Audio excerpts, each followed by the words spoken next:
Hi guys! Welcome back to our YouTube channel. Ngayon, August 1, and it's currently 5 p.m. Nandito tayo sa mountain, sa Kumayur. Kasama ko ngayon ng employer ko. This is work, not a pleasure. Pero parang pleasure na rin kasi sobrang ganda ng treatment nila sa akin last year nung kasama nila ako dito. Kaya sumama ulit ako ngayon. So, pakita ko sa inyo ang aking kwarto. And pagpasok mo, yan ang aking kama. Doon ako sa side na yun, kaya may pinalagay sila dito sa akin. Ito yata yung lagayan ng bisikleta sa likod ng sasakyan ng aking employer na lalaki. Yan. Tapos lahat yan. Cabinet. Pero ito lang yung ginagamit ko na cabinet. Kasi 1 linggo lang naman ako. Yan. Sorry sa tissue. Malinis ko na yan kayo na magpapagising ko. Ito yung side table ko. Yan, may books ako dyan. May agenda ako. Yan. Tapos ito naman ang aking view. O, diba? Ang ganda.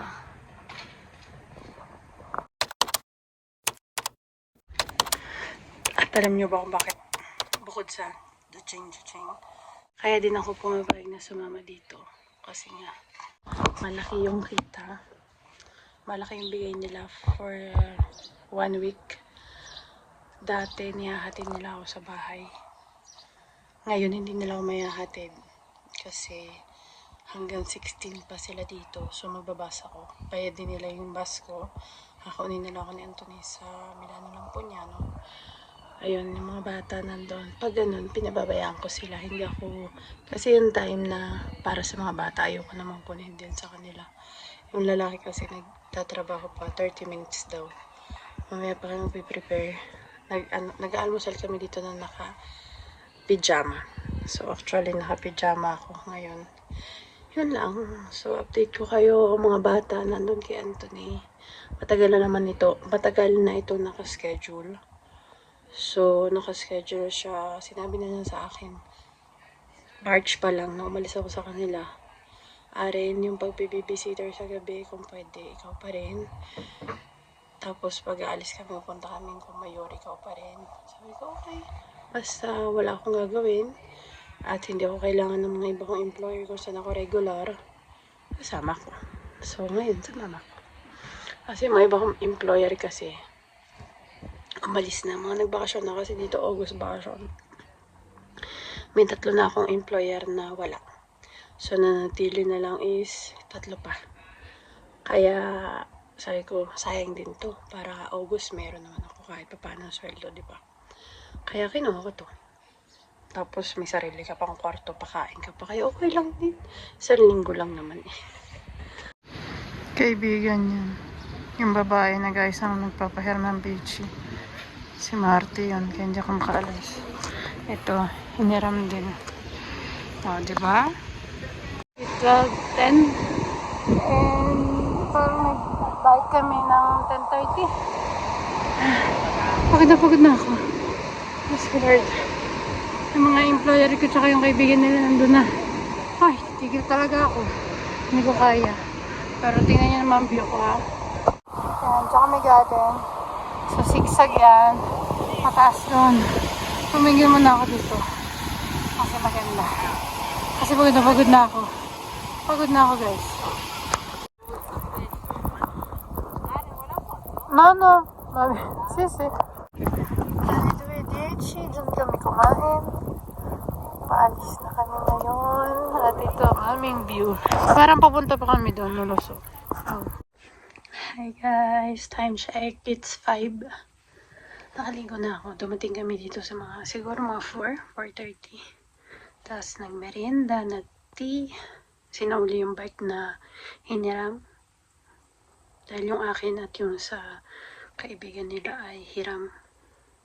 Nag-rent yung sa kanila talaga. So, ay grabe, nakakapagod yung bike na yun. Kapagod talaga. Pero okay lang. Ayun, pagkatapos mag-tea, sabi nitong employer kong babae, magpahinga muna daw ako. Kaya ngayon, nagpapahinga ako dito sa kwarto. Habang nagpahinga ako, sabi ko, maligo na rin ako. Para hindi na ako makisabay sa kanila kasi ang gumagamit ng banyo na ginagamit ko ay Yung amo kong lalaki, tsaka ako. Yung mga bata doon sa kabilang banyo, tsaka yung employer kong babae. Yung amo kong babae. Yung amo kong lalaki nandito sa kabilang kwarto, nagpapahinga daw. Yung amo kong babae naman nandun sa labas kasama yung mga kaibigan nila. Bukas naman ay maglalakad kami. Hiking naman bukas, hiking.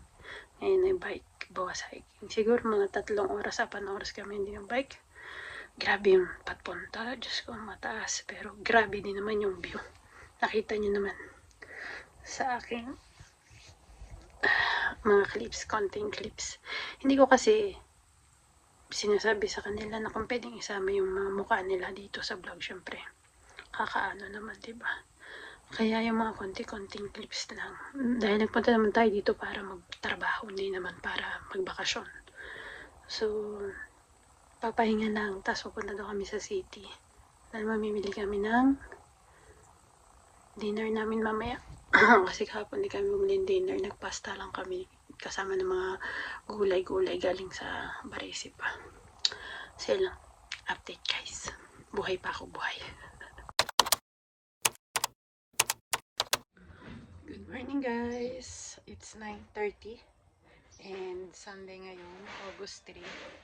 And nandito kami sa nandito pa rin ako kasama pa rin ng mga employer ko. And namibis na kami kasi palis na kami. Late na rin ako nagising, mga 8:15. Ginising ako ng mga bata dito. Pinuntahan ako ng mga bata. Ang saya. Tapos nag-almusal lang kami. And ngayon nag-prepare na kami. At maglalakad naman daw kami ngayon. Araw na to. So, ang sakit ng mga likod ko. Siguro dun sa bike. 5 hours na naman yung bike. Ang ginawa na. So, okay lang yan. Laban lang para sa ekonomiya. So, good morning guys. Hindi nga ako nakakapag-good night sa inyo kasi 9 na ako. 9 to 9:30 na ako natatapos. Tapos, syempre, tumatawag pa ako sa bahay kay na Anthony sa mga bata. Nakakalimutan ko na mag-outro paggabi. So, tingin-tingin na lang natin to. Good morning guys. Sana makapag-vlog ako doon sa pupuntahan namin mamaya. So, it's a work, not a pleasure. Pero magandang work kasi napupuntahan mo rin yung mga gusto mong puntahan, di ba? Then, sakay kami dyan. Oh. Dito na kami. Akitin pa. Papapicture pa.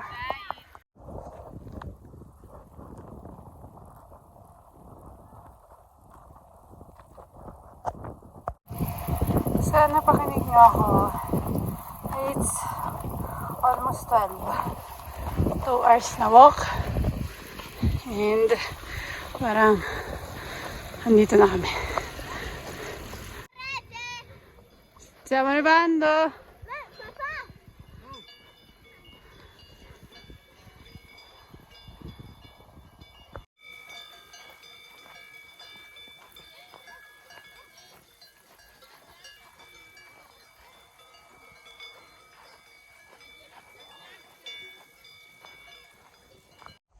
Hi guys! Andito kami sa Baita. Ang Baita to. Basta Baita. May padiba na sila sa labas ng may paupuan sila sa labas na Baita. Tapos yan ang iyong view sa likod. At dito naman sa harap. My goodness! Oh, diba? Ganda. Tapos upo ka lang dito sa mga ganyan. Kaharap ng mountain. Alas 3. At kami maglalakad ng 1 oras at 25 para makarating doon mismo sa Kumayan. At ito ang aming dinadaanan.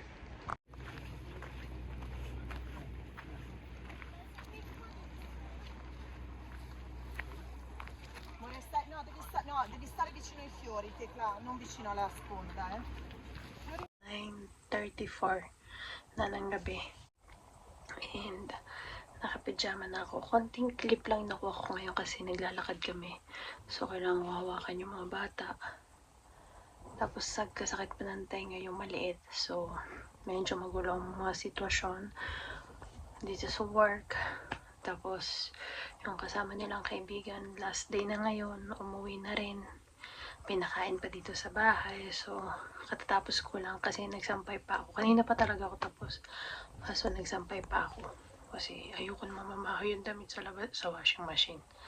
So, nagsampay muna ako. Tapos ngayon, tatawag ako sa bahay. Musta ako, nasa na sila. Dala lang po lake sila ngayon. Kasama ng friends ni ate. Dahil kasya sila sa sasakyan. So, yun, nag-lake sila. Ako naman nag-work. So, okay lang yan. Pera to. Euro to. Mukha tayong pera. Ngayong taon at sa mga susunod na taon, kailangan natin kumuha ng pera. So, magtrabaho tayo. Yun lang. And, natulog na lang ako. Tatawag muna ako sa kanila, tapos tutulog na ako. Tapos bukas, another day na ulit. Lunes na. Inisip ko na, Lunes na, 4 days na lang, uwi na ako. May dala na akong pera, di ba? So, yun na lang. Ganun na lang ang ating mga sistema ngayon. So, good night guys. See you tomorrow. Bye!